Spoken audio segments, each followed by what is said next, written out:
Hey everybody, welcome back to the Jabba the Griffin needs to go to bed shortly Power Hour. We have game 3 of Undisputed versus Starmaster. First game was a mop cross clean. The second game was a Curslax cleanup.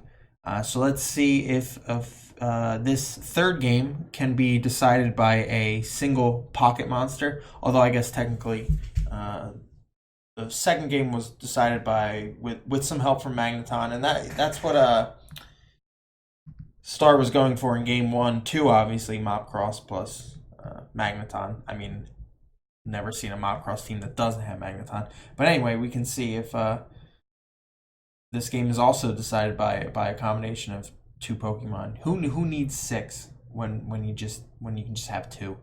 Right now we have a Salamence Zapdos lead matchup, which Salamence is terrible. Everyone should probably stop using it, and I stand by that. So let's see how Salamence does nothing this turn one. Starmaster doesn't even try to do nothing with him. He just switches out to Celebi to take the T-Wave. Looks like a bulkier set, throwing the Leech Seed against Snorlax. Hopefully Starmaster has a Snorlax counter on top of Skarmory this time. He brought his own Snorlax, so we can get deep into that one. Team's looking relatively similar so far. Starmaster throws out a hefty return on that Celebi. Which then seeds will probably he's going to just curse up, and we'll see what Undisputed's answer this game is for an opposing Curslax. Looks like he's just gonna take the seed. Ooh, and a crit just takes the Celebi down. Looks like he was trying to force that issue a little bit. Seed and throw some HB grasses. And the crit makes it so obviously he can't do that. He would have been able to play that game for a little bit longer, and then I'm sure he would have changed strats up a little bit. Now we get to see the exact same thing on the other side with the Starmaster, bringing in the Celebi to throw a seed down on a Curslax. Looks like that's Subseed Celebi, which isn't going to even have to risk that crit, which is very nice for Starmaster. We'll see. We'll see how this plays out in the long run, but obviously this matchup as it stands is just very favorable to Starmaster, and on top of landing that crit against the Celebi, things are leaning very much in his favor. Looks like Undisputed goes into the Suicune. I guess he'll just let it eat the seed, roar it out, and then we'll start from scratch, or beam it. That's another option. This from experience, this is definitely one of the most annoying positions you can be in. I'm surprised Starmaster didn't push that a little bit more. It definitely would have put Undisputed in a very rough position moving forward. And it can come back at any time really. The Celebi, and just keep doing his thing. It's going to have free reign for a while. Obviously, do a Leech Seed check. It doesn't have a billion PP. Undisputed tries to catch it with a Doug Trio real quick. Nail the kill. Knowing he has that is nice. Hopefully he can catch it, but that Snorlax is just putting out damage. Clearly, Undisputed is just as unprepared for a Snorlax as Starmaster was last game. So Undisputed goes to his own Snorlax. He'll throw out this body slam here, and I guess hope for the para on the Leech Seed, which would be a nice boon. Or he's just going to go right to the Doug Trio on the seed. That works too.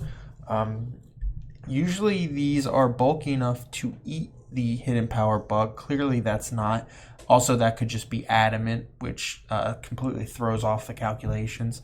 I don't usually use adamant, but I guess these days the metagame is slowed down so much that, hell, what do you even need Jolly for? So considering how sure he was that would kill, that makes me think that was just straight up adamant. So good job on Undisputed playing around a set that was just going to give him trouble for the rest of the game, and now being able to get his own Snorlax started up before Starmaster can get his own started up is really nice.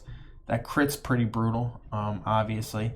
That doesn't clearly not banded, or else that would have killed. So Undisputed bringing the double trap again, and this time switching in a Magneton that definitely is not going to have much use going forward into a boom is huge. Great play by Undisputed right there. That could just save the game, because he 100% needs that Snorlax going forward. That's definitely the only way he's going to win. It looks like a lead Mixments, which is just such a bad set. Great play by Undisputed again. He is absolutely on fire in this end game. These are amazing plays from a position where he was losing. He was in a very rough position, and frankly, he still kind of is. No, if he can get his, he might. Oh, and he goes right into the T-Bolt. I guess we'll see right now if it was Jolly or Adamant. It is Adamant. Okay. It makes sense. So he's going to go into his lax and try to get his going before the for the opposing lax. He might be able to fit another curse in right here on this brick break. The brick break's going to do literally nothing. So I'd probably curse up again. And I wonder if Starmaster was playing for that to be a switch. I think you can just keep cursing from this spot, honestly. Body Slam also works just fine, especially since this is return. It's going to be harder for Starmaster to cheese this one out a little bit. Yeah, that does literally nothing. He might be able to just clean this up with slams at this point. What's the Mence at? The Mence is still at 100. Is still going to be doing 0 with breaks, so he's going to be chasing that crit pretty hard. But if he can't land the crit, that's just going to be it. So Undisputed, this is difficult. Ooh, he just fire blasts. Chasing a burn over a crit. Not sure that I think that one makes any sense. Anyway, Undisputed now is just in a spot where he's just got a few turns where he has to pray. But the odds are very much in his favor for the back-to-back Curslax cleanup. These kind of Curslax. Was this the same team he brought game 1? I can't even remember. Probably, but that's how short my memory is. These Suicune Curslax teams just have an absolute field day when no one brings sand, which is rare, obviously, as I believe Tyranitar is sizably the most used Pokemon so far in this tournament. And obviously for good reason. It's very good, and as you're seeing right now, sand is pretty huge. Not sure why he didn't just body slam there, because they both kill anyway, and he gets to avoid some hydro pump shenanigans, because a crit there would have killed. Not sure his support going for the ice beam, because you would need the freeze, which is not much more than the crit. Crit at an 80% move is 5%. So you're going to need crit and 2 turns of freeze. I guess they're relatively comparable, but I think off the top of my head, I think Hydro Pump has a better odds of just critting there than you do of having the freeze and then hitting the 2 pumps in a row. Or I guess you could Ice Beam and then pump again. So you just need to hit the 1 pump, but you still need the 2 turns of freeze. Either way, great series by Undisputed. He brought teams that had a very favorable matchup, and well, technically this one didn't. That Subseed Celebi was going to put in a lot of work, but Undisputed brought his Dougie in at a very, very good time when he was able to get the free kill. So he timed that perfectly. He also kept the Snorlax safe from a boom, which was probably the game-winning prediction. Big ups to Undisputed for landing that one. He landed some other good moves. I think he tagged the Magneton with the Dugtrio. So really good plays by Undisputed in a game that he was definitely losing at one point, but was able to bring home. So great series by Undisputed. Not much luck I can remember off the top of my head, which is always nice to see in a Pokemon series these days. And so now we can jump into round 2.